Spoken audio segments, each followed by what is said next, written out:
அனைவருக்கும் வணக்கம். இன்னைக்கு நம்ம டிஎன்பிஎஸ்சி 9ஆம் வகுப்பு தமிழ் பாடத்தில் தொடர் இலக்கணம் பற்றி பார்க்கலாம். எழுவாய்.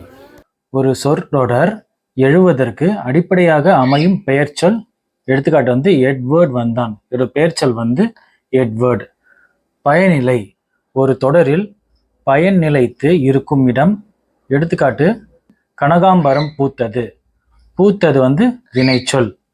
செய்யப்படு பொருள்.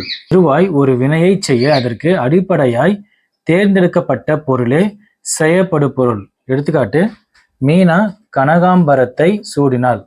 கனகாம்பரம் செய்யப்படு பொருள். தோன்றா எழுவாய். எழுவாய் வெளிப்படையாக தெரியாமல் வருவது. எடுத்துக்காட்டு படித்தாய். படித்தாய் பயனிலை. நீ எண்ணும் எழுவாய் வெளிப்படையாக தெரியவில்லை. வினை பயனிலை. வினைமுற்று பயனிலையாக வருவது. எடுத்துக்காட்டு நான் வந்தேன். வந்தேன் என்பது வினைமுற்று. பெயர் பயனிலை. பெயர் சொல் பயனினையாக வருவது. எடுத்துக்காட்டு சொன்னவள் கலா. கலா பெயர் சொல். வினா பயனிலை. வினாச்சொல் பயனிலையாக வருவது. எடுத்துக்காட்டு விளையாடுபவன் யார். யார் வினாச்சொல்.